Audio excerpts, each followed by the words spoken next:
County, Tennessee, to amend the preliminary master development plan. This is the second one, to amend the preliminary master development plan for the Mount Juliet Commons PUD located at 12950 Lebanon Road, map 53, parcel 109 in the city of Mount Juliet, Tennessee, Wilson County, Tennessee. And the third item is to amend the fiscal year 2023-2024 budget to purchase F-150 service trucks for public works.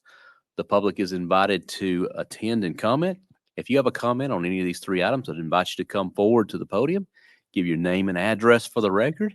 If you have comments on any other items, we will hold citizen comments open forum at our regular scheduled meeting at 6:30. I'm not seeing anyone for citizen comments. So without objection, we'll close the public hearing. Hearing none, we are adjourned. We'll reconvene at 6:30.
Good evening, everyone. Today is February 12th, 2024, and I'll call this meeting of the Board of Commissioners to order.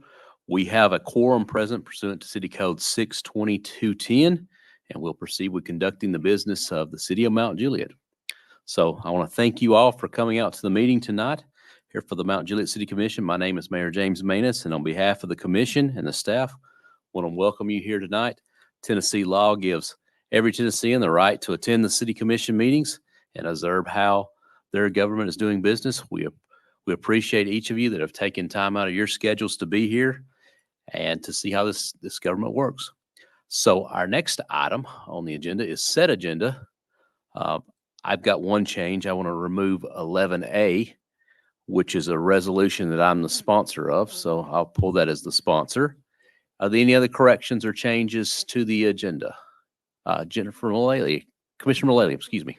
I'm not sure when the proper time to do this, but I would like to motion to suspend the rules to get an item on the agenda, and that is a replacement on the Ethics Commission. We had a resignation today in my district, and so I found the replacement. So is this the proper time to do that?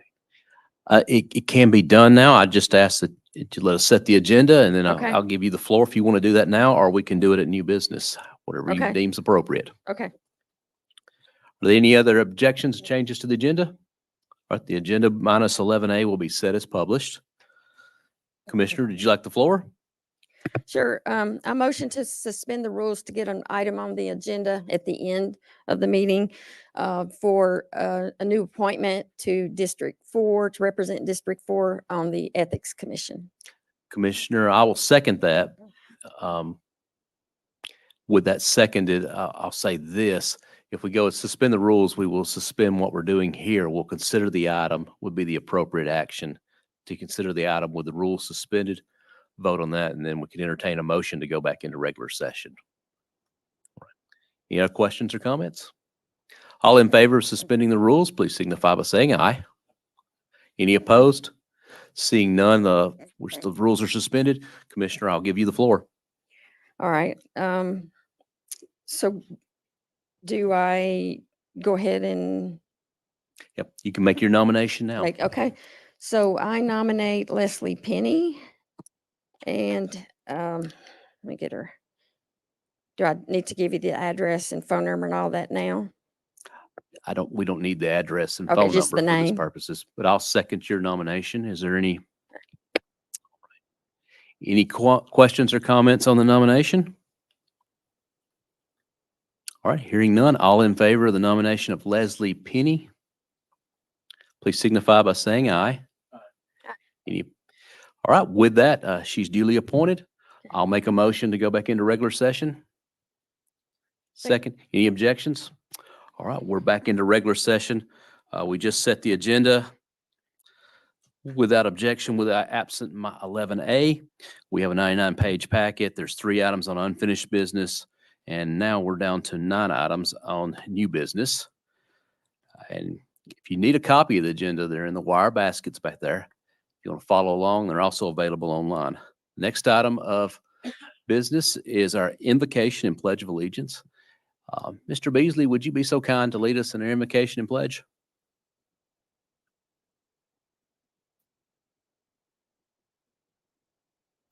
Thank you, Mayor. If y'all will stand with me. Let's go before the Lord. Lord, we thank you for this day. We thank you for everything. We thank you for the ability to gather here with our health freely and with our safety, Lord, to make decisions about our city that will improve upon what we have here with the quality of life. Lord, we thank you for our elected body, the time that they give up to put the city first with their talents, resources. Lord, we thank you also for our city management and our city manager, Lord, that you have blessed us with. Lord, please give them your wisdom with the decisions that they have day to day that are in front of them that comes from you, Lord. We also thank you for the men and women in this room and those that can't be here as well that make up our great city. Lord, you've blessed us immeasurably, and for that we give you thanks, and we give you the honor and the praise and the glory and the thanksgiving. And Lord, we also ask that you be with our brave men and women and our our police and fire departments, Lord, as they keep us protected 24/7. We thank you for their bravery, their courage, and the decisions that they have in front of them as well. We thank you, Lord. It's in your name we pray. Amen. I pledge allegiance to the flag of the United States of America and to the republic for which it stands, one nation, under God, indivisible, with liberty and justice for all.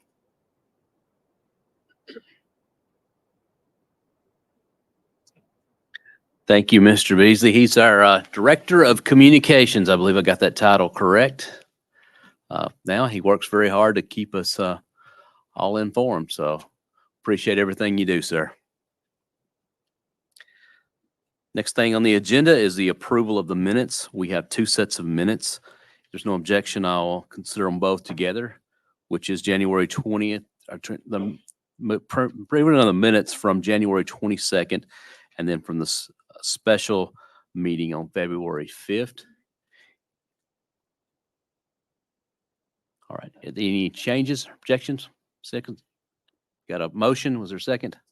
All right. All in favor of the minutes, please signify by saying aye. Any opposed? Minutes carry. We're at the place now where I'm about to open the floor up for citizen comments. I would just ask this, that you I'll be mindful that you speak to you just treat each other as you'd like to be treated yourself, and I think we'll be good here tonight. I think that's probably the best way to say it. We do limit our speaking to 3 minutes, and that's per our city code. And if you have or would like to address the Board of Commissioners, I'd ask you to come forward and give your name and address for the record, and we'll open the floor for you.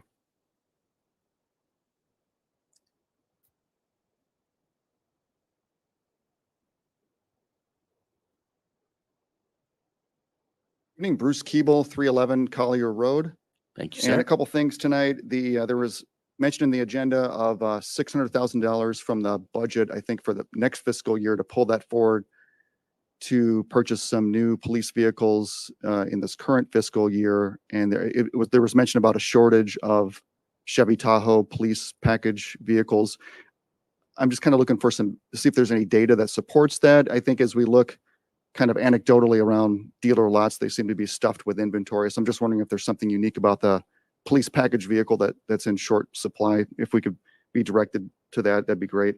The other thing I wanted to mention or to talk about was with respect to the ethics code changes. And Ray, I think you did a great job going through and redlining a bunch of things here in the code. Just a couple of things I wanted to bring up. And I don't know if this is a working session tonight or if we're just going to be doing like an up and down vote of this, but there was mention here of, it says here, if a complainant, and I'm reading here from section 2-356, it's subsection C as in Charles. It says, if a complainant is found to have filed a complaint for purposes that do not qualify as good faith, based on a fact per majority vote of the ethics committee, a further disposition may be made to censure the complainant for abuse of public policy. Now, I think we're asking a lot of the ethics commission, and now with mention that another one has resigned, I think that is all five out of five have resigned. And so we're looking at all new folks coming on board. It's going to be difficult enough to do that job as a volunteer as it is. But now I think with this language, we're asking them to make a judgment and then vote on it to determine whether or not the complainant was doing so in good faith or not. And I think we just want to be mindful as we're having public employees come forward with ethics complaints or issues. We don't want to discourage them from doing that. And I think that is maybe putting a lot of pressure on the ethics committee to kind of make that decision. And I would say that those issues, if it seems to be an issue of a particular person or a group of people that are making these complaints frivolously, then that might be better addressed in an HR setting rather than being codified here. The next thing I wanted to bring up was there is, just along in that section, there is an additional provision for something called an inquiry. Now we have a ethics complaint, and then we have something called an ethics inquiry. And it says that this may be submitted rather than a complaint. The inquiry can be submitted asking for an investigation. And there's a whole different set of procedures here.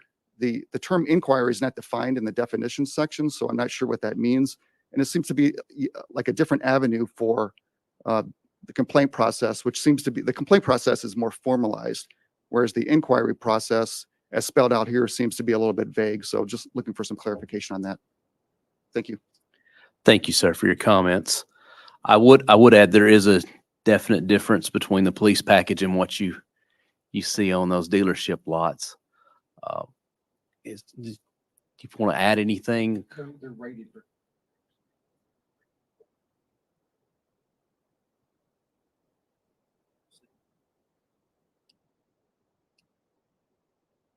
Sure. The Deputy Chief? Yes, sir. Deputy Chief Chandler, the police departments nationwide continue to deal with the police vehicle shortage due to the COVID microchips. And as some of you know who've been in law enforcement or been in our vehicles, they're different from everyday vehicles. We, of course, don't pay the same price you would for a Ford Explorer or Chevy Tahoe or whatever we're able to acquire because they have better brakes, better tires on them, pursuit rated tires. They're usually lower to the ground, better alternators, better cooling systems because of how hard that they are ran and how fast sometimes they have to go. And since 2020, we've had multiple orders of the Ford platform, the Ford Explorer platform that we ordered canceled, which has really put us behind. And so the budget amendment tonight gets us a little bit ahead. And all we're wanting to do is just get the cars because we know a dealership has them, but we can't get them because we don't have the money to get a purchase order. And they need this purchase order, similar to what you see with ambulances and fire trucks that are out there. So the budget amendment tonight, simply for 12 vehicles. I don't know if we're going to get Explorers or the Chevys. Chevys has them on the lot. There's a dealer in North Carolina that has 20 Ford Explorers. They're going like hotcakes. And if I can get them within the 2 budget readings, that's probably what we'll go with. But if I can't, I'll go after the Chevys here at Wilson County Motors that are on the lot right now. But after these orders and after agencies get them, they're gone. And they have to go through another ordering process, which could take many months before we get vehicles within our fleet. But the Highway Patrol had similar problems. There were normally the Ford Explorer. Now you'll see them driving Durangos and Dodge Chargers. City of Nashville had all their orders canceled as well. They're driving Ford F-150 trucks. They ordered 70 off the lot. And it's the same thing, departments nationwide. We're all fighting for what's available simply because the orders just take too long. And any Google of police vehicle shortage will give you thousands of articles about this problem. Thank you, sir. Thank you all. Anyone else for citizen comments? All right, seeing none, we will close citizen comments. And we'll move to commissioner comments and reports. Commissioner Justice? Sir. Thank you, Mayor. First of all, I would like to thank the Mount Juliet Chamber of Commerce for the annual banquet that they did. Was it Friday night? I think it was. Band, the dinner, everything about it was really, really nice. Mark and those ladies, always I say Mark will tell you real quick that the ladies do all the work and Mark is the recipient of all the good tidings that come afterwards. But it was a great turnout and it was a good night. It's a big fundraiser for the Chamber of Commerce here in Mount Juliet. And we were actually during the process, we were really excited to hear that we had a couple of people that received not just awards. I mean, we get awards to go to the businesses, but they go to the businesses for doing a good job.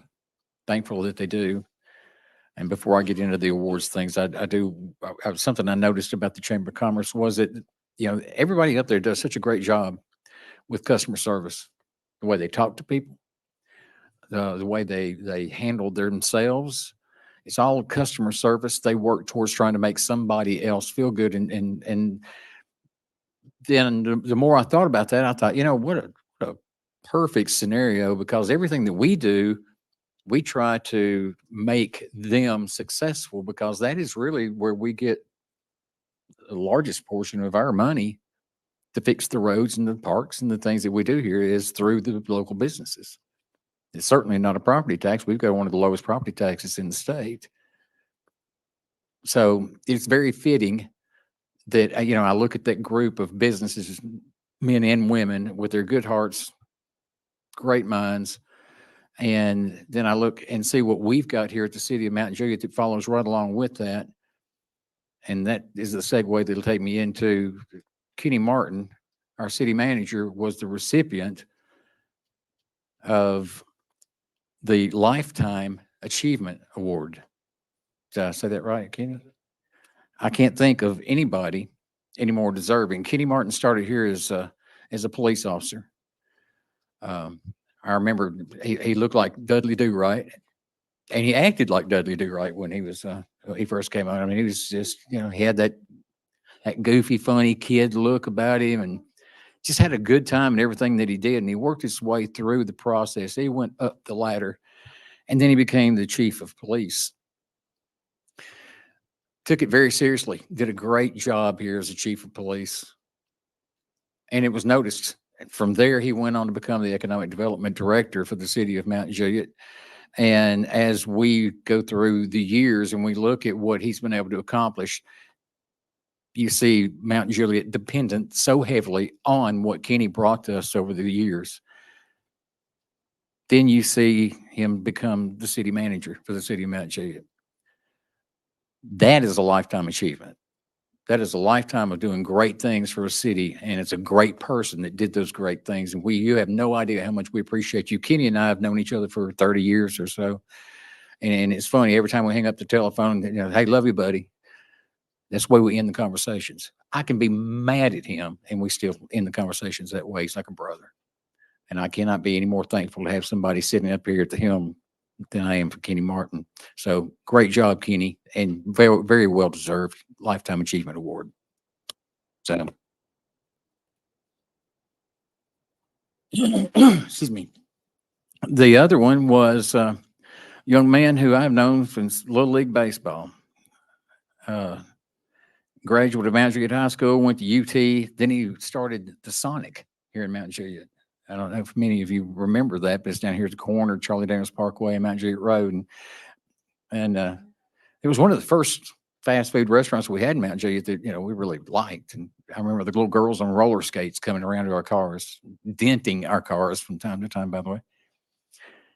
After that, he went into banking with one of our local banks, and he became a member, and now has been quite a few years as a longtime chairperson for our planning commission. I will tell you, the recipient of this award is Luke Winchester. Once again, Luke received the Paul Bowman Award. Paul Bowman, for those of you who don't know, was a man who came to Mount Juliet many, many, many years ago, and he started a company. It was called John Deal. And John Deal was one of the largest employers at that time in the city of Mount Juliet. Kenny, do you remember that was in the 80s? Is that right? We didn't have a whole lot going on in the 80s. I think we had maybe 1.5 red lights. And Paul Bowman was one of those guys that when you talked to him, he would listen to you. He didn't tell you what to do, but he gave you a base or a foundation for you to figure out where to go with your next step. He was just that kind of a man, very, very wise individual. And so there was an award that created by the Chamber of Commerce that the people that received that award really fell into that wise realm, if you would. I think, Jake, your dad's one of, if I'm not mistaken, Rob Porter. So I'd like to mention Luke Winchester getting and being the recipient of the Paul Bowman Award, and he's not here tonight, but I would also give him a round of applause. Great job, Luke Winchester. And then finally, the father-daughter dance, Rocky Lee, Aaron, Jennifer, all the ladies at the Mountain Juliet Community Center for the Parks Department. Jennifer Hamlin was there walking around with a camera and catching all the little girls being thrown up in the air by their daddies and doing all this stuff. It was such a great time. It's kind of bittersweet for me. My daughter is 18, and she said, "Dad, these people are looking at me funny." So I don't know if I can come back when I'm 19 years old. So maybe a tear or two shed there, but my other daughter will definitely be going back. But I wanted to thank Rocky Lee and all the ladies and all the folks at the Parks Department for doing such a wonderful job. We had some volunteers that were there helping them. I think Breacher Vet was one that was helping in, and she was serving and taking care of people, and that was very much appreciated. So it was just a blessing. It was a great weekend and very well deserved for the people that got to go. Thank you, Rocky, and all the folks at the Parks Department. Mayor. Thank you, sir, for your comments. And with that, we'll recognize Commissioner Hefner. Thank you, Mayor. It's always hard following you. It's just no, it was great. No, I echo everything you said. Congratulations to all the winners at the Chamber event this weekend, but especially Kenny Martin and Luke Winchester. Those are two huge acknowledgments. So do appreciate everything you do and Luke has done and continue to do for the city of Mount Juliet. So congratulations on that. And all the winners, and a great event too. Mark and crew did just an absolute wonderful job. Also want to thank everybody for coming out this evening. I know the weather's not ideal, but you made it out in any event. So I appreciate everybody coming out, and also those that are watching online. That's it for my update. Thank you, sir. With that, we'll recognize Commissioner Milady. Thank you.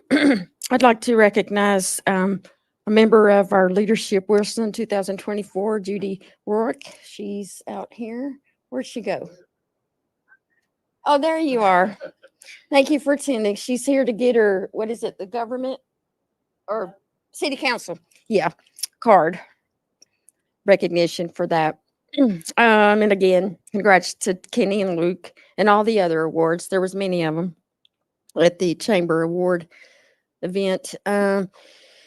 If you're in my district and you're familiar with the three-way intersection going in at South Rutland and Providence Trail, the gas line relocation finally got completed. So the rest of the construction to complete the three-way is up to the Waterford Park development, so they can pick up where they left off before the gas line. And so I don't have a timeline on that, Matt. No, okay. So, but I do know it has to be completed before the 100th CO. And Mark is not here. I was going to ask, the last time I asked, I think there was 40 something that had been applied for. But anyway, it has to be completed by the 100th CO. Let's see, the Ethics Commission meeting that was set for this Wednesday, February 14th, has been moved to next Wednesday, February 21st. Is it the same time, Gino? 3:00 in the afternoon here at City Hall. Mundy Park is getting new playground equipment. The current playground equipment and mulch and everything will be removed. And if you didn't look at the agenda packet that's online, you see what's coming. And that, I don't know what it's called, that rubber stuff is going to be put down, like over at Eagle Park, that kind of stuff. I don't know what you call it. But it'll be a whole lot better than that mulch stuff. So that's all I had. Thank you, Commissioner. Our vice mayor is not with us tonight. He's out of town on work, and all of us up here, if you did not know, all of the elected officials are part-time. Are part-time officials represent the city part-time. Most of us have full-time jobs during the day that we work, but our vice mayor was out of town. He had sent me an email, and I just want to ask if there's no objections, I'll read this here. It's his comments. So, good evening, Mount Juliet friends and family. Thank you for another productive week in this great city. My commission report this week is short. However, do appreciate all the residents that have reached out to me this week for some of the following items: blasting on 2 projects in District 2, animal control concerns, road improvements. Please continue to reach out with me being our Vice Mayor Trevette, for any additional concerns. Would like to thank the Parks team and volunteers that served our community this weekend for a sold-out father-daughter dance. Thank you, Rocky, staff, volunteers, and my oldest daughter, Brianna, as she was able to serve the dads and their daughters during the event. Blessed day to have family that pays back into the city events. I look forward to the next event in the city. Congratulations to all the business winners at the Chamber Banquet this past week. Most importantly, congratulations to Mr. Kenny Martin for the Lifetime Achievement Award, and I'll echo that as well. We are blessed to have him as our city manager and friend. Thank you for all the hard work you do, the businesses and the families and our friends of our city. And of course, thank you, Kenny. Last, my apologies for not being here tonight's meeting. However, looking forward to seeing you at the next meeting. And this is from Vice Mayor Bill Trevette. And I'll just start my comments with this. And I really didn't want to address this one either. I feel like sometimes I get up here caught with some difficult subjects to go over, but I have gotten a number of calls and emails from folks about a graphic that Representative Ogles sent out, and it's talking about illegal immigrants being bussed into the city of Mount Juliet. And I'll just start out by addressing that, but I want to say first and foremost that this is a wonderful city that we live here, and I can understand why anybody would want to be here. This is also a welcoming city and a welcoming place to live. We got people, we welcome everybody on their background that's here legally for everything that they bring to this community and all the contributions they make. But I'll say this, to the best of my knowledge, and I've talked with members of the police department, our city managers, we have no knowledge of anyone being bussed into our community that we know of. Our city manager has gone so far as to call our local hotels. I know these rumors are floating around out there. I can't sit here and say that there's no one here in this city that shouldn't be here in this city, but I'm just saying we have no knowledge of any efforts to move people into our community. Our police department, it does a wonderful job, but unfortunately, immigration does not fall under their jurisdiction. They do everything that they can to enforce everything in terms of laws that fall in their jurisdiction that they have authority over, and they will continue to do everything that they can. This is a city, we passed resolutions in the past. We are a city that supports the rule of law. We've gone on record saying this is not a sanctuary city. This is a city that's welcoming to people that want to move here and call it home and do so legally, but we're not a sanctuary city. And I just want to set that straight. I've got a lot of calls, and I can't say, and probably every hour there's somebody driving down I-40 that commutes through this city that shouldn't be here. But our police department does a wonderful job dealing with those issues and taking care of those issues as they can.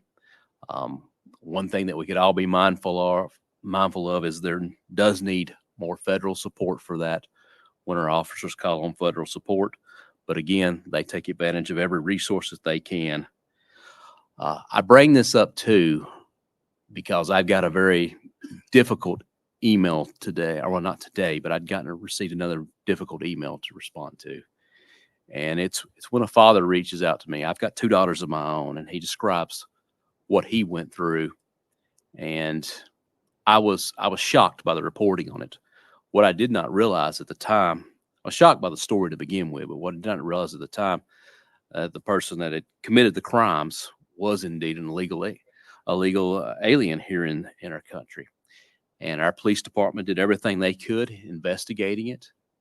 They arrested the rest of the gentleman at his food truck. He's been tried, prosecuted, and convicted of that. But I'm not trying to gloss over an issue, but at the same time, we as a city do everything we can. I'll just reiterate, we have no knowledge of anybody being bussed into our community. But I cannot say, and nor will we be communicated to or notified if it was the case, but we have no knowledge of it here. And I've had a number of people reach out to me, and that's all I can share on the subject. We just don't have any knowledge of it. And if we did, we would do everything within our power, but immigration issues unfortunately falls outside of the jurisdiction of our police department.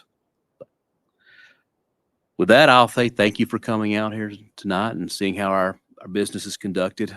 Congratulations again on your award and the hard work that everyone does at this city to make it the city that it is and continues to put those efforts forward. Mr. Martin, your comments, please.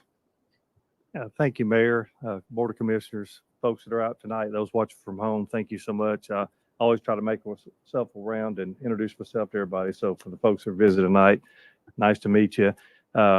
First and foremost, I'd like to thank the commission for the kind words tonight. I appreciate that. And as everybody knows, being here for 34 years, I've been blessed with a lot of great commissioners, elected bodies, wonderful teammates and staff members and citizens support. So I was one that was blessed to find this city to spend 34 years of my life. So I appreciate you all putting up with me. I appreciate the recognition. I know it didn't come without a whole lot of other people.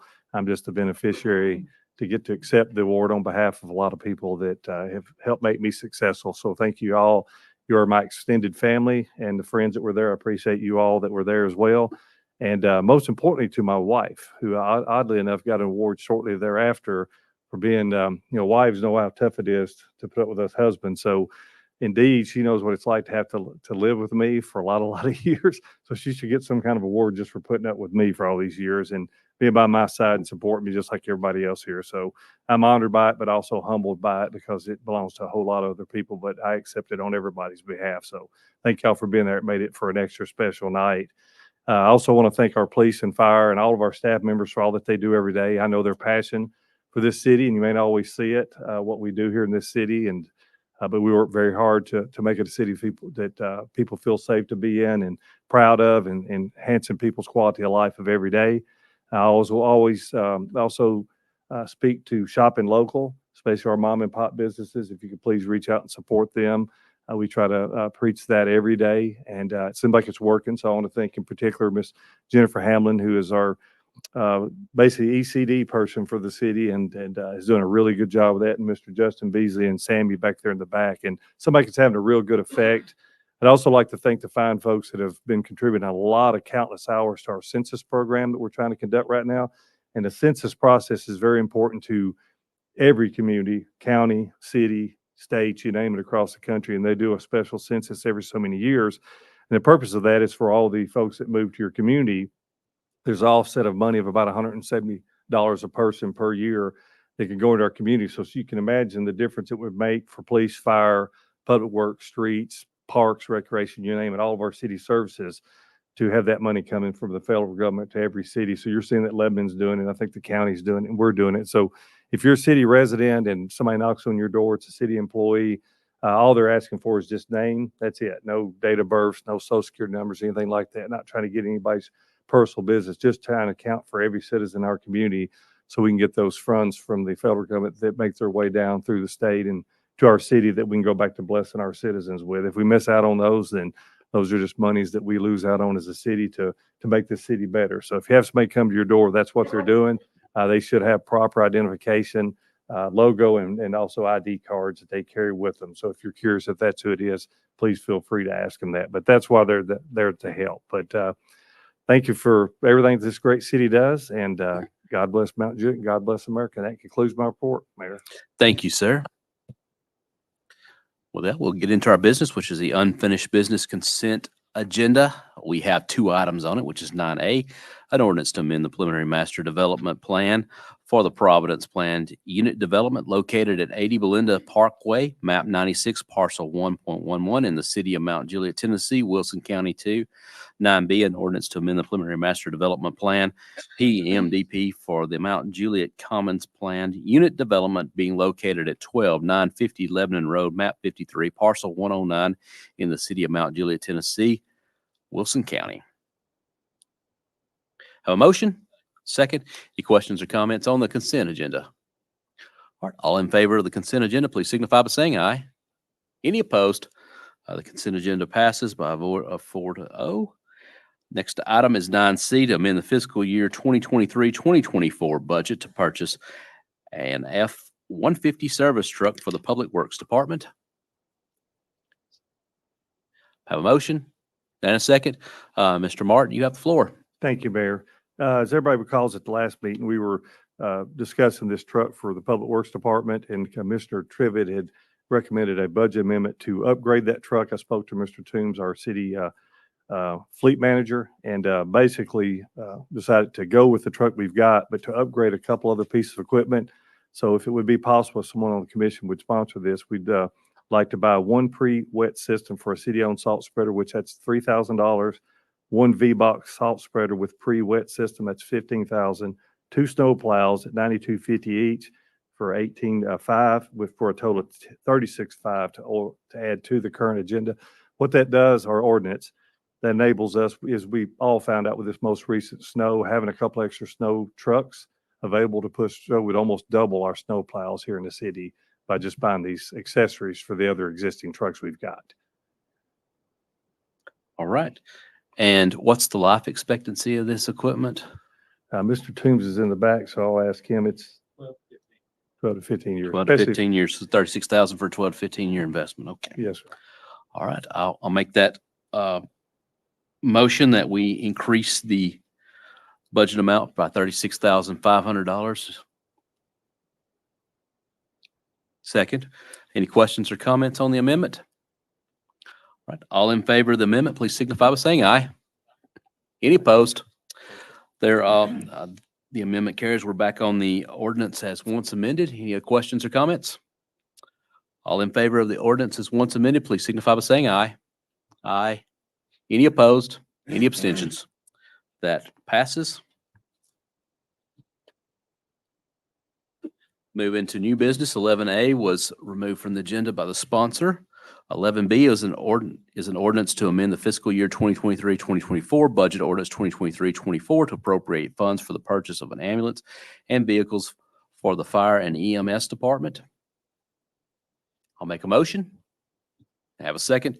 Questions or comments on 11B? All in favor, please. I'm sorry. Commissioner Hefner, you're recognized. If I missed this in here, I apologize. This is an addition. Are we selling any equipment that we currently are using this equipment to replace? Let's get our chief up here to answer this.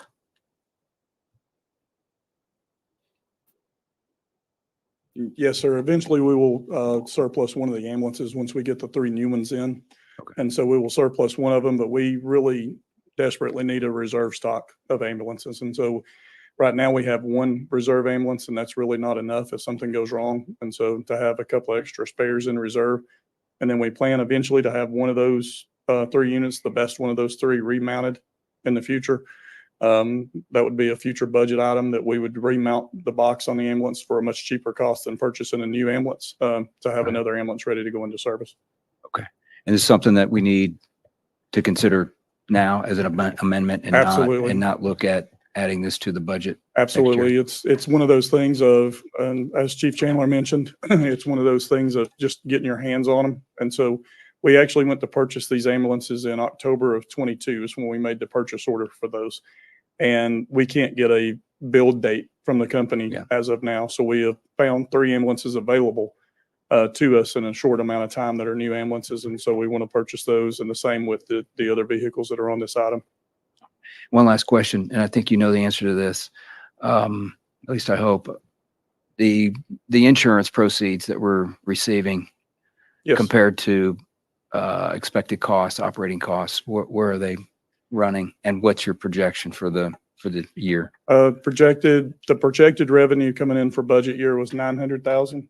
And we are projecting over 1.3 million as where we stand currently in proceeds by the end of the budget year. We should be in the $1.3 million range. And the proceeds are, to be clear, the proceeds are coming from insurance Yes, companies we're yes. we're They're- collecting.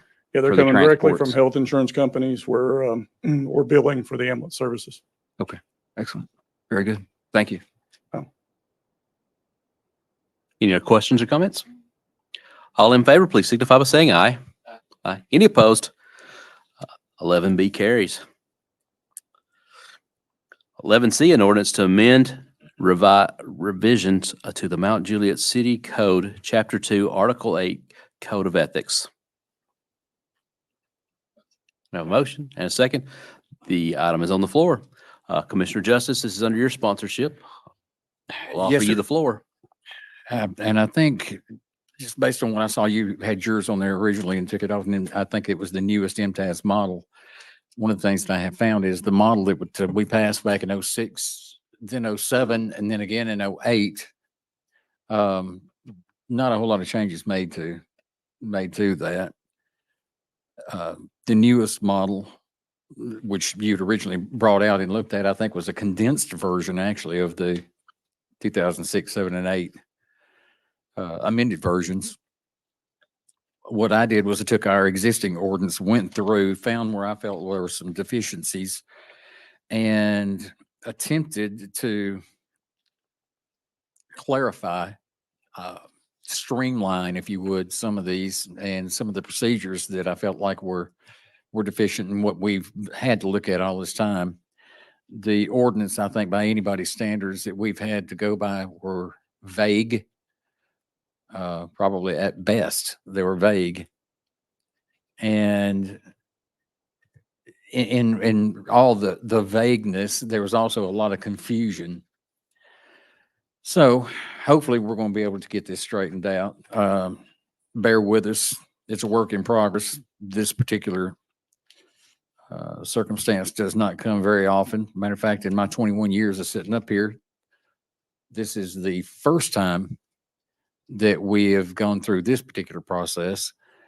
Although I remember 2 or 3 others, they didn't fall under this ordinance. They were prior to this ordinance being even being considered. So we're going to try and fix it.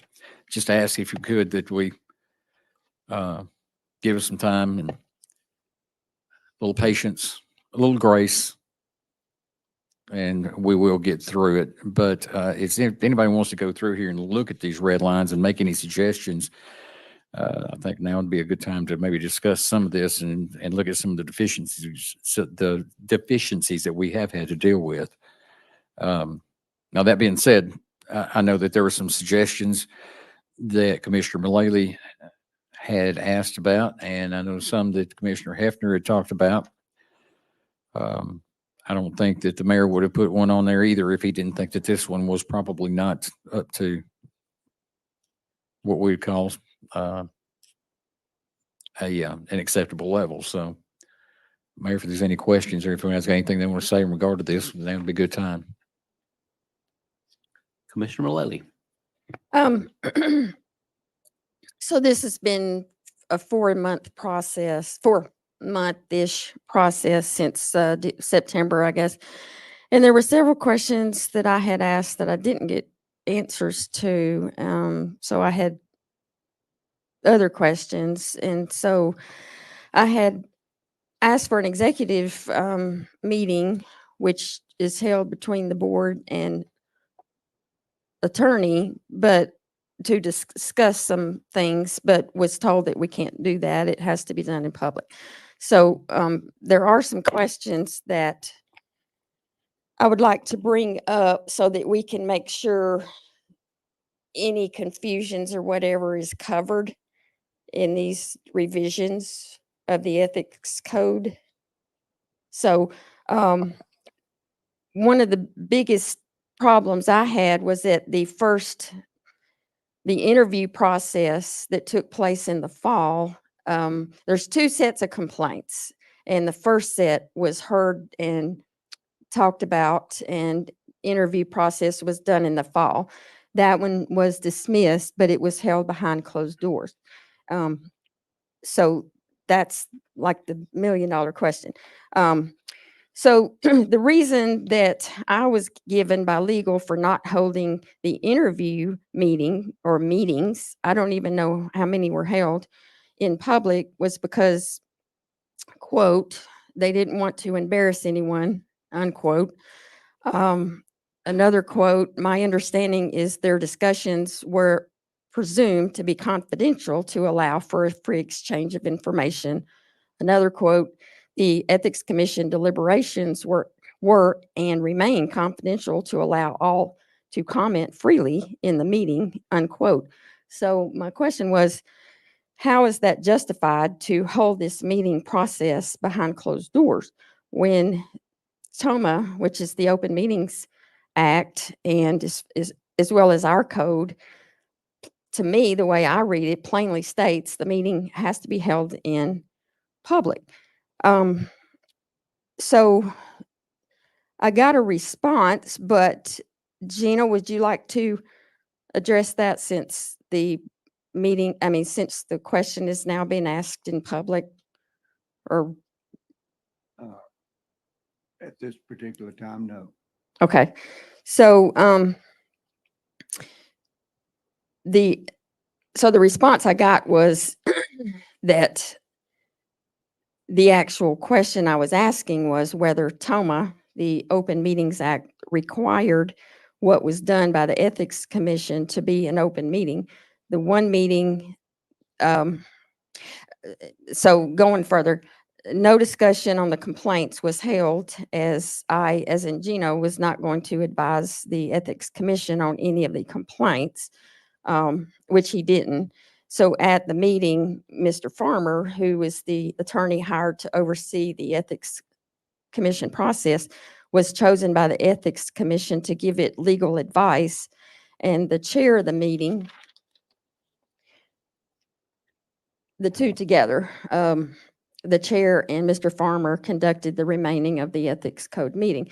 I still don't have, to my satisfaction, an answer to the question. Another question I had was the way I read our code. It says that our ethics officer, who is our city attorney, has to ask to be recused. And the BOC votes on it, but that didn't happen. So I was trying to understand. So actually, we were told that Gino told us that he was required to be recused. So I asked where in our code and law that it justifies that. And I know that this is part of the correction here in the revisions. So that I was told that in section 355M, which says the city attorney may ask the Ethics Commission to hire another attorney to act as ethics officer or to provide general counsel to the Ethics Commission. And the Ethics Commission chose Bill Farmer to fulfill that role. So when we go through these, I would like a distinction between 354 E and F, which gives this board the authority to allow a recusal, versus 355 section M, which refers to the Ethics Commission. So I would like, when we discuss that, the distinction between who has the authority, this board or the Ethics Commission. No, I would just, as we discuss the Wanting- revisions, I would like to make sure there's no conflict between those two, the 354 E and F and the 355 M. One references Ethics Commission, one references Board of Commission. So I'm still confused on how the recusal was allowed. So, you're seeking clarification between the two? Seeing yes, them in- and when we seeing them in discuss, get to that conflict. part, I would like to make sure there's no conflict between the two, that it's clear. Does that make sense? Or It not? makes sense. You say when we get to that part. Yeah, after I bring up these questions that were pending, to make sure everything is covered in these revisions. Okay, so you're asking, so you had questions and you're trying to make sure that this code addresses those questions. Because that has to do with the answer I was given. The answer had to do with 355M, when the authority to me, the way I read it, resides with 354 E and F, which says there is no requirement for recusal. It has to be asked for, and this board has to vote on it. Mr. Marquetti, do you have offer any clarification from your perspective as to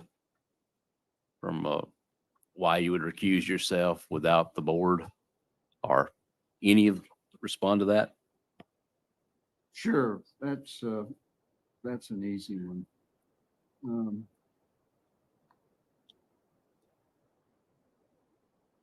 F says the Board of Commissioners may hire another attorney, or the city attorney may ask that the city commission hire another attorney individual, or to provide general counsel to the Ethics Commission after affirmative vote of the board of the city commission. This may happen if it's been found that conflict may exist, or another section of this article may find the city attorney is not the proper person to conduct the investigation. So that other section of that article is M, which reads, the Ethics Commission may authorize the city attorney to investigate a complaint which meets the requirements of this article, or may hire another attorney. So there's no conflict between the board choosing to act or the Ethics Commission choosing to act. Two paths. Two different paths, Okay. correct. They're not in conflict. They're totally separate. One authorizes the board to do it. Another section authorizes the commission. And it continues to say, to complete, the city attorney may ask that the Ethics Commission hire another attorney, individual or entity to act as an ethics officer, or to provide general counsel to the Ethics Commission. And then the Ethics Commission, without any authority from this board, is allowed to spend up to $10,000. So that's a separate part, separate and apart from the Board of Commissioners choosing their attorney. So what I did, due to the conflict of interest that I had representing this group as a whole, plus is trying six different complaints where the commissioners were filing complaints against each other, was I asked the Ethics Commission that I be recused, and they choose someone else. They chose someone else, Bill Farmer, pursuant to Section M. Well, thank you, sir. And I think I've given that explanation about 14 times now, but just one last time publicly so everybody hopefully can understand that the commission, this commission, has authority to choose separate and apart from the Ethics Commission, and the Ethics Commission has the authority separate and apart from this commission. And the Ethics Commission was even granted up to $10,000 without coming back and asking for any money from this group. to Okay. hire an attorney. Okay, and this is all purpose for, to be on the record.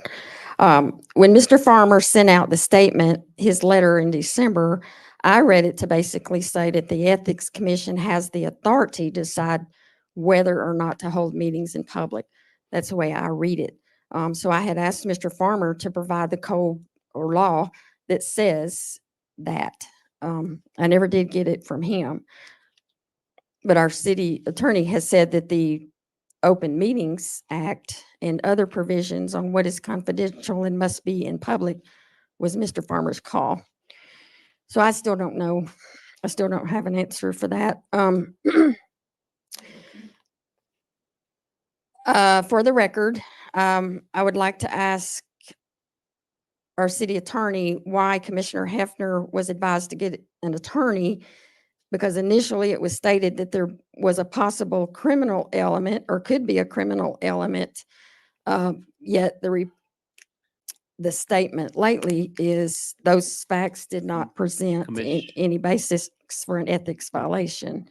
So. Commissioner, that's really not germane to the topic at hand.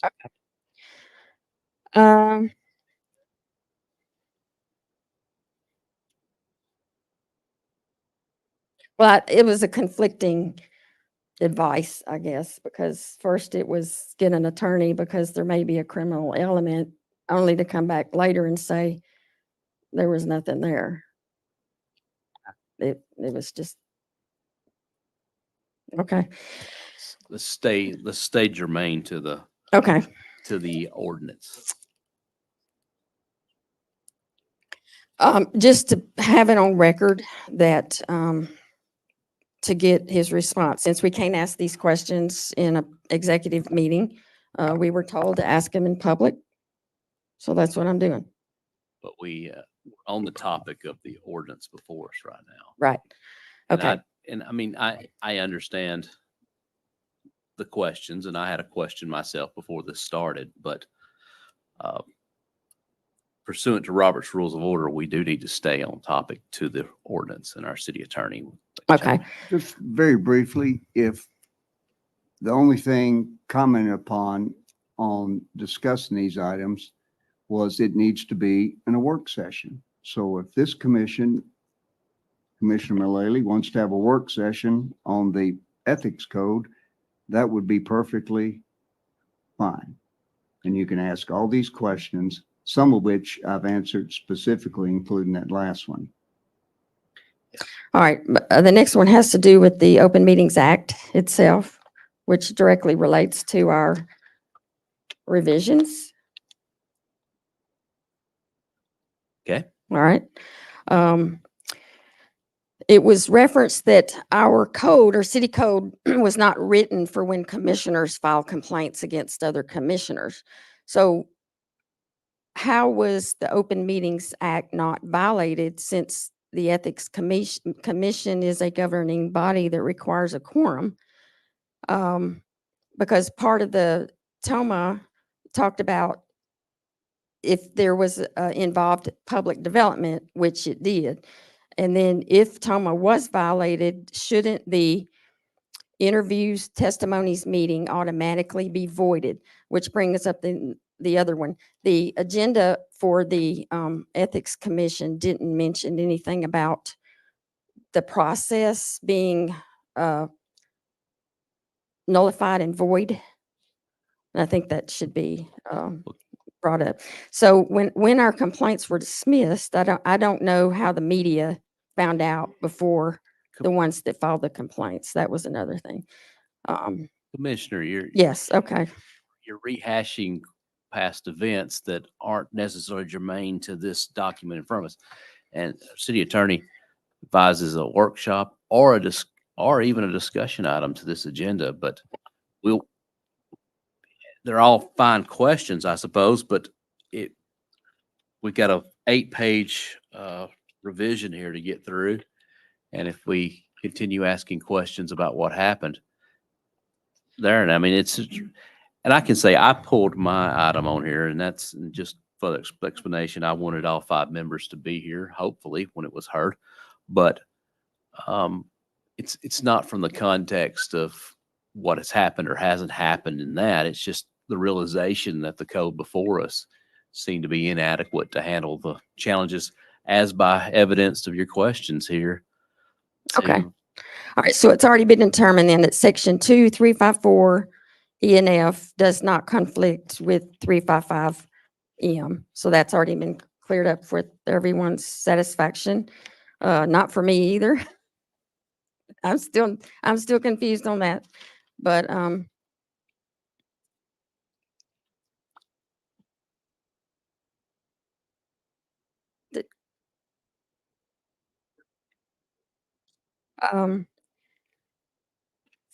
also would like to ask about subpoena power Subpoena power, from the Ethics Commission. I can answer that one. City code is section 62211B. This voucher party has the authority to delegate subpoena power to the committees. It has not delegated, so which is also a question that was raised to MTask.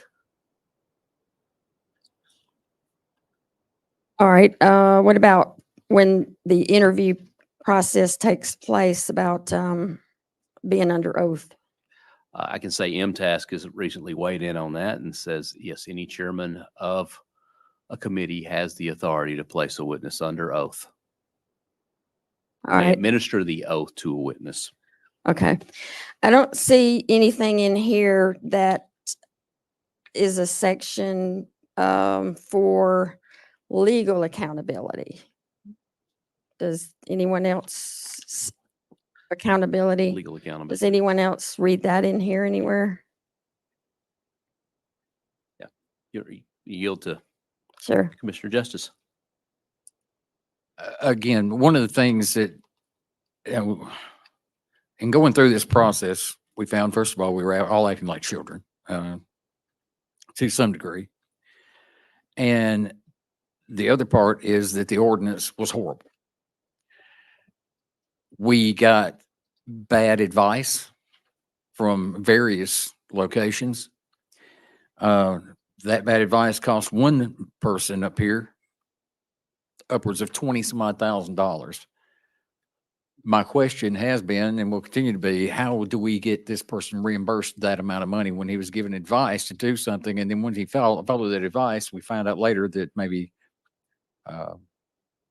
there was another way of looking at it that was not taken into consideration. So you were talking about the legal accountability at that point. How does this person get reimbursed for the money that he's out? How does that happen? And I'm asking the question legitimately because I don't know the answer.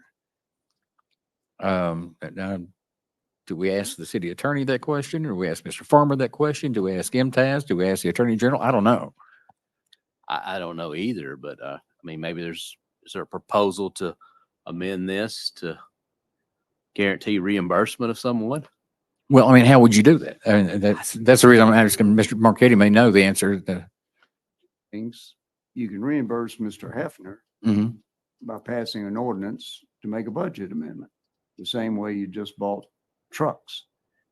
As to future issues, if you want to provide, and some ethics codes do provide, that in the event of a dismissal, then whoever was accused is entitled to be reimbursed reasonable attorney's fees. So there are It's an other, easy fix. okay, so there are other ordinances out there that have that in them. Okay. Mhm. All right. So that does answer our question there, Ms. Mullally, Commissioner.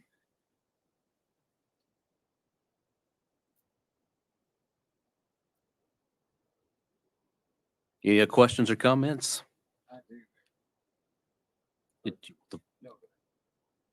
Well, I'm going to make a motion to defer unless you've got something to.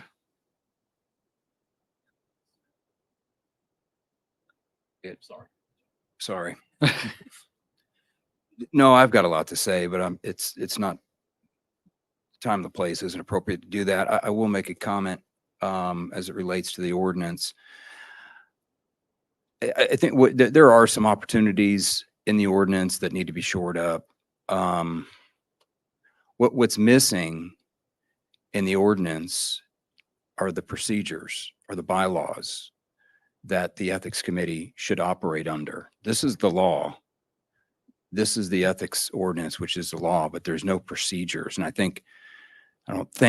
but they're operating under Robert's Rules of Order or whatever the case may be. But I think if we're going to change the ordinance or establish a new one, we also need to add procedures for them to follow. And if they're incorporated in this, great. So I don't think they did anything wrong. Obviously, they did the best they could given the direction, the guidance of legal counsel. So I don't fault the ethics committee at all for doing what they did. They're operating under the guidance of legal. The only thing what I would ask is that to constitute a violation on page Section 2-354 under ethics complaint C, the complaints must be, in addition to A, B, and C, must be based on firsthand knowledge. That would be something that I would add. I would ask or request to be added. But I also would like to see this sent before the ethics committee to get their input on this, since they're the ones that are going to be obligated to abide by it. And I think us coming up with some suggestions for them to consider is a great idea. That's what we're doing. But ultimately, the ethics committee should weigh in on this, since they're the ones that are, again, bound to adhere to them. Commissioner Justice. And I agree. That was actually going to be the next thing that I would ask is, I mean, they were the ones that are going to have to work within the confines of the ordinance. What's, I think, Mr. Marchetti, you said the four corners of I think that's the way you put it. So they have to work within the confines of it.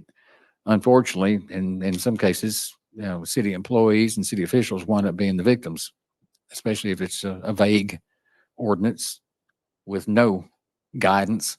So what I'm going to ask at this time, Mayor, if it's okay with you, is that we would defer this and send it to them for their thoughts, get their guidance per our existing ordinance.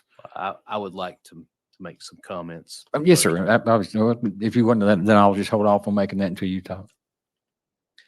I will say this about one of the reasons we talked about procedure up here. One of the reasons why I was attracted, I guess, to the MTask boilerplate model is it came equipped with a whole organization that's already set up that supplies the same ordinance to countless numbers of municipalities across the state. So it come with a built-in support group to advise on how that ordinance should be carried out. And that was one of the things that I liked about it. The other one is, and this is stuff I brought up back in 2019. The statute of limitations is still in here for 30 days. And I don't even think the statute of limitations on reporting shoplifting is limited to so short. It's literally harder to file a complaint under our ordinance than it would be to report shoplifting in some cases.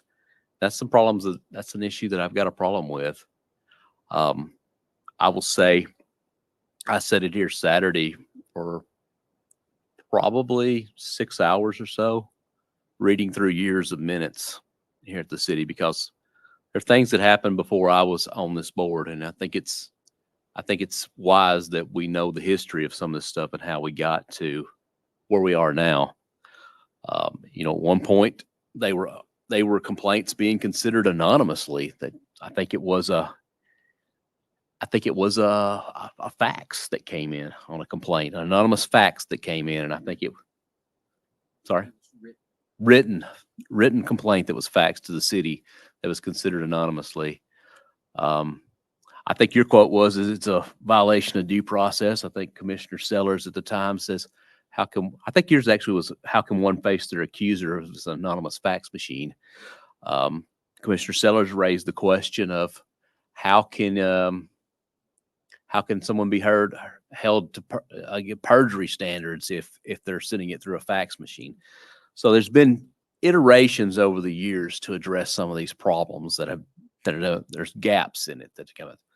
The downside to that is with each iteration, there'd be a complaint, another iteration, and the bar would get raised a little higher to file a complaint. And another complaint would come in and the ordinance would be revised and the bar would get raised a little higher to file a complaint. And while that's good for me as a sitting member of the board, I don't think it's a good message to be sending to the community as a whole, that in some ways it's more difficult to raise questions about our behavior than it is to just report a simple crime out there, just petty criminal activity. So there has to be some balance on that, and that's one thing I took away. And I mean, I know there's a lot of history, and that's what I wanted to go back through and just see firsthand what the history was, or read firsthand what the history was of this going back on it. So it's not something I don't think anybody up here takes lightly. It's a lot to it. And it's a balance to how do we protect against frivolous complaints through fax machines or whatever else maybe approach this, and how do we give the citizens of Mount Juliet a means to hold people accountable as well. So with that, if you want to.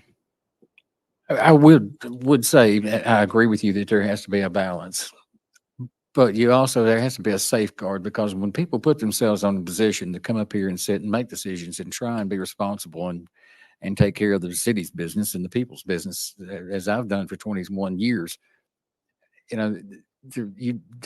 you wind up with people taking advantage of opportunities to politically attack somebody rather than actually say, okay, they committed a crime or they have done something that is ethically not good. They're basically going out here. I mean, I could go out here and say, for instance, that this one individual, and I'm not going to mention any names, but this guy is a child molester, horrible thing to be. They're probably one of the worst things in the world to be. To make that kind of a comment about somebody and not have any facts to back it up, or for there not to be anything to be able to stop that person from doing that.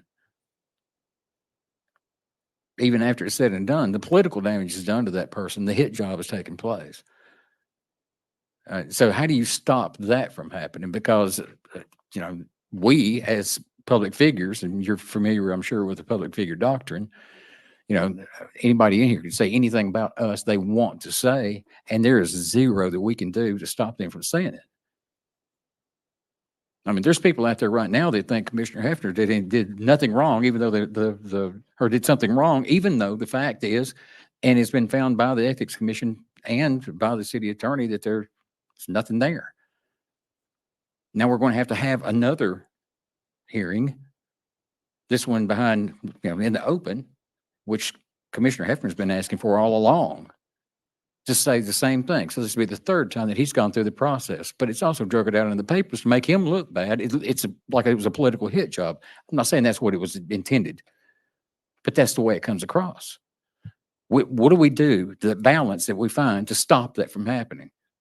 This man over here has got $22,000 invested in trying to defend himself against something that we've had 2 opportunities now that have said nothing happened, and now we're going for number 3.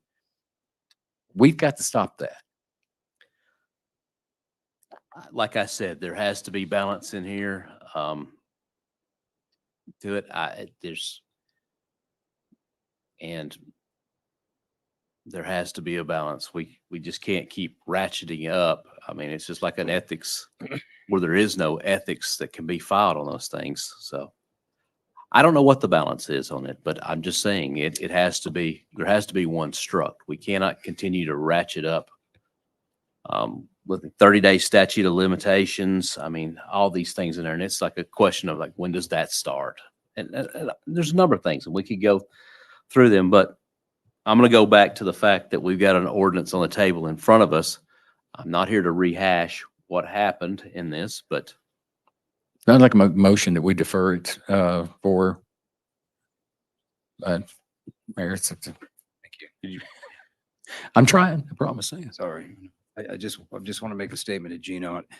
This ordinance, the way it was written, I'm sure it was intended for citizens to file ethics complaints against elected officials or employees. Is that a fair statement? Very fair statement, and it's the basis for my statement, which someone quoted, maybe Commissioner Mullally, about this was not intended to face the example of all 5 commissioners filing complaints against each other. Correct. So my request is, when this goes back to the ethics committee, that they consider an alternate process for dealing or handling complaints when elected officials are filing complaints against other elected officials.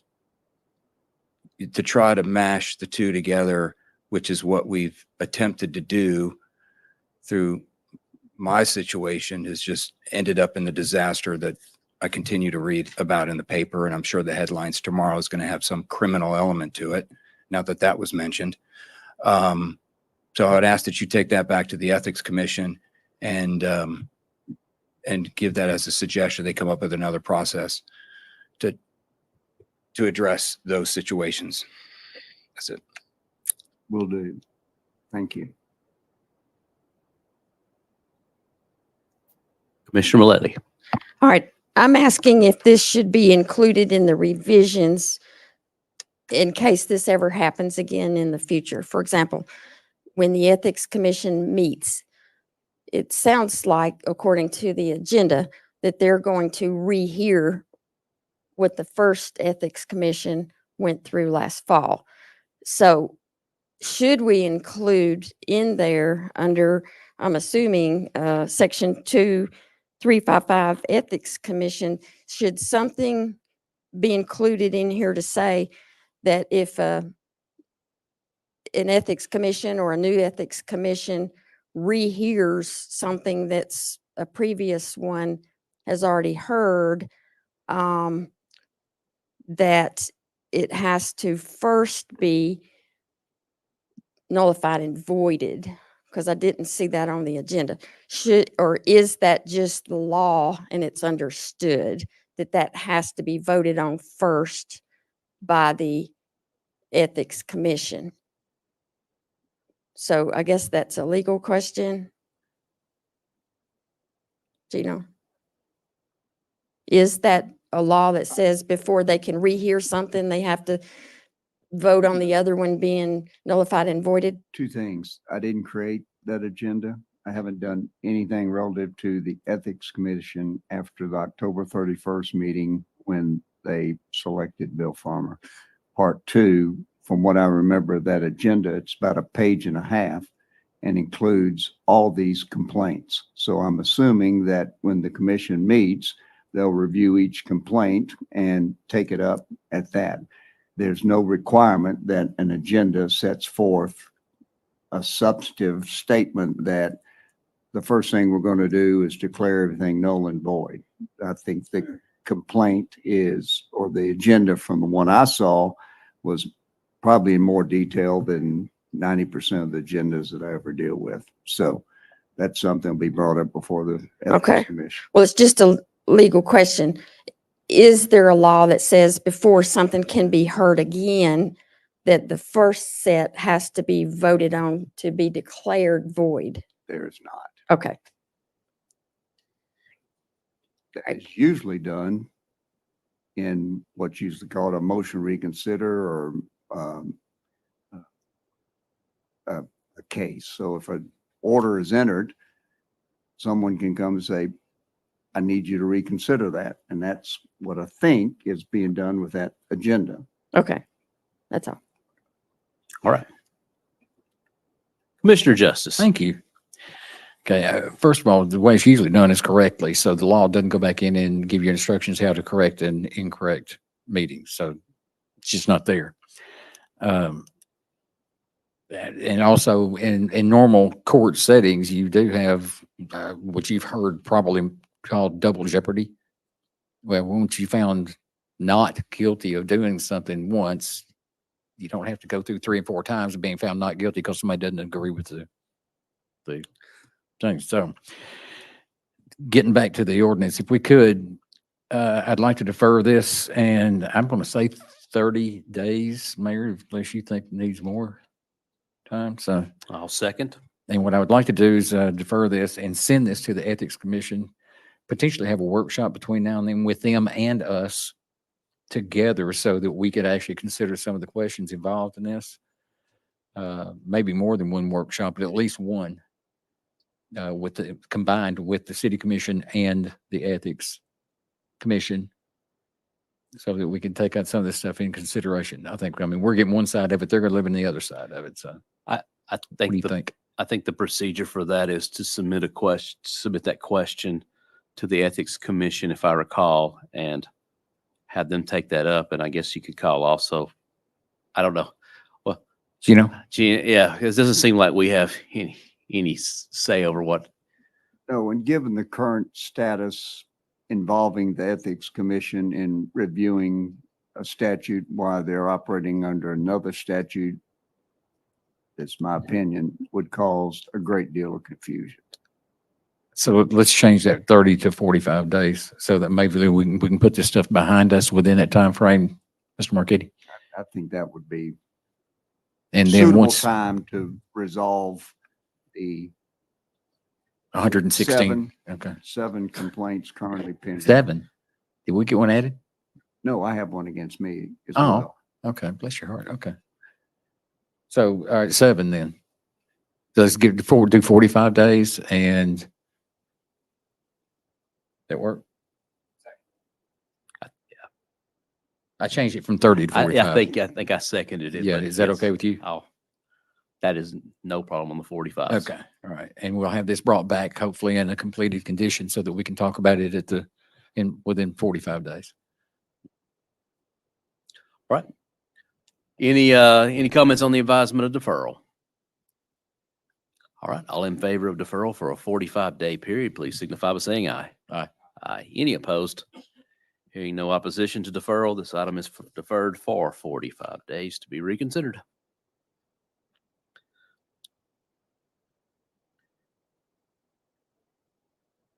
The next item on the agenda is, I'm going to call it 11D, an ordinance to amend the fiscal year 2023-2024 budget ordinance 2023-24 to appropriate funds to replace a damaged drug fund vehicle. Motion and a second. Any questions or comments on that? All right, all in favor signify by saying aye. Any opposed? 11D carries by a vote of 4-0. 11E, an ordinance to amend the fiscal year 2023-24 budget ordinance 2023-2024 to appropriate funds for repairs of fire EMS department vehicles. A motion, second. Any questions or comments? Commissioner Justice? Chief, will y'all quit tearing stuff up? That's all. All right. All in favor, please signify by saying aye. Aye. Any opposed? 11E carries.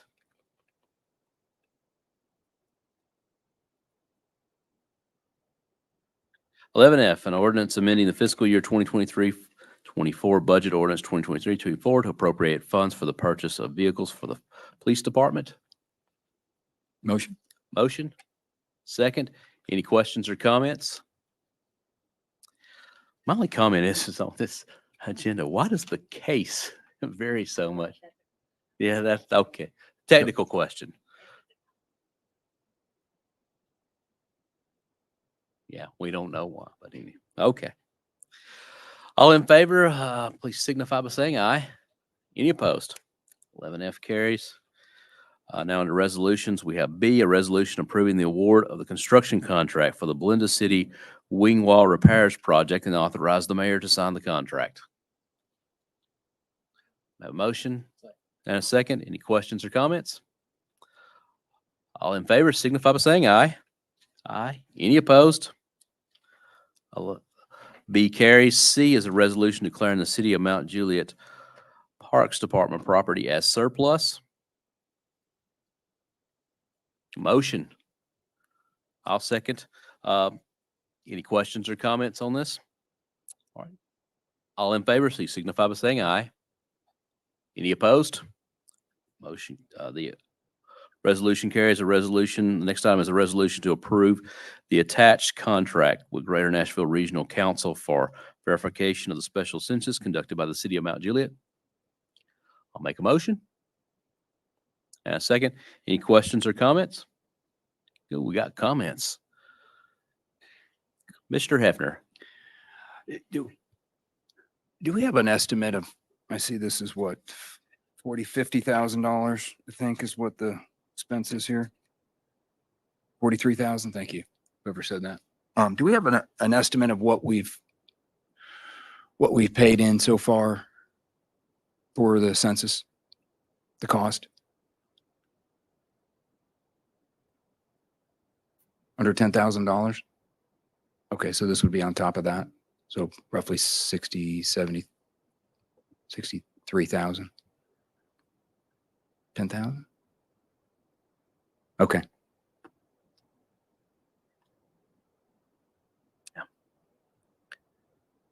So that puts us on the hook to find 370-ish more people to cover that cost. Above 40,000. Yeah, recoup the cost in the first year. Where are we with regard, and what's the deadline on that?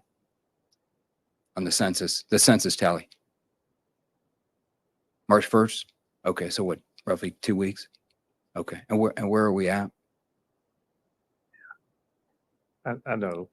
Mr. Martin. I met with Mr. Ely today, and we're really here in particular recently making a big push. And I want to thank the staff and a lot of volunteers that are helping. Unlike what an adjoining city's doing, I think their budget's double. We've just been creative and thinking outside the box. But I think when they add the new numbers to the little thermometer we've got out in the lobby, it'll be right at 33,000 they've been able to obtain so far. That's really good. So we need to get above 40,000 Mhm. in order to get the extra 175,000? Yeah. And So they we've were- got another, do we think we're going to get to 40,000 in the we'll- next 2 weeks? Yeah, we think we'll Okay. get there. We Okay. do. It's been hard, as you know, as anybody knows, if you ever knocked on doors, especially nowadays, people are pretty private. And so we've been going back to some of those houses several times over and over because it's so important to the city. And that's why we've been promoting it the way that we have. But within a couple of days, to give an example of the push by staff, there was about 1,000 people that we haven't added to the list yet. Just in a Okay. couple of days. And of course, with the weather being bad here recently, we had a really good weekend, even in spite of Super Bowl and rain. So we hope to make our goal.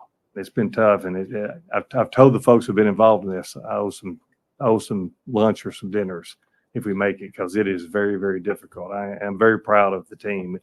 You know, our hope is to make it. They're very confident we'll make it. And GNRC, even finding someone that could certify the final results was tough because everybody's so busy because this has been done throughout the state. Yeah, no, kudos to staff. I saw Yeah. Justin, where's he at? He was door knocking Mm-hmm. on social media the other Yeah. night. So assuming there's just more than Justin going around knocking on doors. Yeah, To get those hope numbers is, early on, you're hanging door hangers just sort of get the word out if somebody doesn't come to the door, and it gets more persistent as it prolongs. So again, we hope that people understand all we're needing is names of people in the house, because you can check real estate registries, things of that nature, and will tell you, the house belongs to such and such. Well, sometimes those homes are rental homes or it's just one person listed. We're in fact, there's 4, 5, 6 people living in that particular house, and sometimes in cases more, and they're actually city residents being serviced by our services, but we don't have any head count for them. So it's tough, and that's why we plead with anybody out there, not trying to get anybody's personal business, but if they could, and the commission, especially with your Facebook pages and social media, if you can help us get the word out, every person matters. Now, if I'm not trying to be negative Nancy, but if we don't hit 40,000 and we fall short of that, are we losing money? Well, don't lose. You can't go backwards, but All right, good. It would be a major disappointment to the city. if Just that whatever happened. the expense is that we've in time and effort. Okay. We wouldn't certify a smaller number. That's exactly right. Yeah. We know they're there. Spend money to lose money. Well, good luck. I hope you exceed it by Yeah. Well, thousands. thank everybody for their efforts, in particular for the commission. Commissioner Justice? Actually, one of the questions you just asked was one I was worried about. If we come up with 35,000, does that mean 4,000 back? Yeah. But the other question, do we have people on the ground going door to door? Okay, so obviously I've already done this. I've already got on the line and did mine. But I mean, how are we distinguishing whether somebody has or has not? I mean, do we know? They basically have a grid system set up, basically sort of a process for knowing, so they don't go back to the same houses, so they can sort of scope into that group of folks we don't have yet. And in the final push, they'll be going back to those houses over and over again. And as you can imagine, some folks aren't always real pleasant to the folks knocking on the door, but the reason is to show people that they matter. Every individual matters. And this is one of those things where you can actually give back to the city. It's not about the money for the city. It's about the money for the citizens and those folks at home, because you imagine, again, you take $150 times that additional people and add that up, it could be $700,000-$800,000 to the city. Think of all the EMS vehicles, police officers, firefighters. Y'all all know it. I know that. And that's what we're trying to get across to people that may not trust the government, that we understand that's why we're doing it, for their benefit. If I will go ahead and say this, Ms. Hamlin gave me this to read, and I want you to understand, when we're talking about doing the census, back in the 1980 census, I was still in high school. And got out there, and my car, we usually had the Fred Flintstone car. You remember that? You put your foot out and kind of push. We went to several hundred homes, and they've actually paid us to do census work back then. It was interesting. People were nicer, by the way, back then too. We had to go through that process to be able to get to a certain point, and whether it was for the city, the county, the state, or wherever it was at that point, because every time we got a home, it was $170 now. It wasn't that much. I think it was like $94 back then, but that's $170 for every, is that person? Or so every person in a household. Now, everybody talks about how low our property taxes are. This is how we keep them that way. They want to talk about how well our roads look, and the trash is picked up on the side of the road and we don't allow dead animals to lay in the middle of the road like some do. There's a lot goes into that, and it costs money to be able to maintain a city and make it look as good as our city manager makes ours look. So I'm pleading, go to, and Jennifer, is that correct? mjcensus.org, mjcensus.org. Put the information in there. For every person you put in there, if you got 3 people in the household, then that's 170 times 3. Is that correct? Yes, sir. That's how simple this is. If you go to the city's website and pull it up, immediately it pops up with a little thing, and they got a name for that, Mayor? Pop-up, he calls it. Pop-up works. You go on there and click on it and put your information in. It literally took me less than 2 minutes to do it. So please do that. Let's don't be caught in going backwards. All right, we want to do everything forward. So, but thank you for that, Jennifer. Mayor, and I want to add too to the commission, if you've got any relatives, friends, anybody in this room, kiddos at home that, we can give you a clipboard for every home that somebody can make a contact and get a census card filled out, even if it's one person's $5 per household. That way it gives a little incentive even to the young folks to help get out and work in their community. You're not really per se volunteering, but you can think about it in quick order. If we give you this grid, you can find quite a few people out there to sign up. And people tend to be a lot nicer to the kiddos. So. All right. Well, any other questions or comments on this resolution? All right, all in favor, signify by saying aye. Aye. Any opposed? Resolution carries. The next is a resolution to approve the attached contract with Great Southern Recreation for installation of a playground at Sergeant Jerry Mundy Memorial Park. Have a motion? Second. Questions or comments? All in favor, please signify by saying aye. Aye. Any opposed? That passes by a vote of 4-0. Next item on our agenda is the adjournment. If there's no objections, we will be adjourned. Hearing none, we are adjourned.